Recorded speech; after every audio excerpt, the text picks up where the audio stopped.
Hii tuendelee. Okay,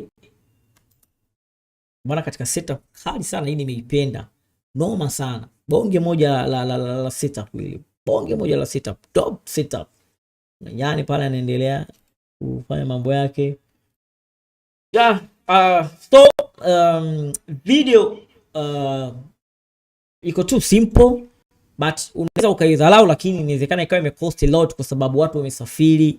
Kuna msanii ametoka Nairobi kaja kufilm Tanzania, na hii inaonyesha kabisa wameenda nje ya mji. Kwa hiyo unaweza ukaona ime cost a lot.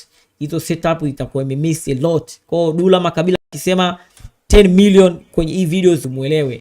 Yani unaweza ukaiona simple, but this video is not simple. I know the video, but this video is not simple. Na hii video mimi nakubaliana nayo, inaweza kafika 10 million au ikazidi kidogo. Yani haiwezi kuzidi milioni 10 na 15 haifiki, lakini 10, 9, 11 au mo inaweza ikafika. Hiyo ni 100%. Morgan, thank you so much, God bless you. Kwa hiyo hii scene sijaelewa kitu kimoja, bonge moja la scene, lakini msanii hajaimba, amepiga tu cutaways.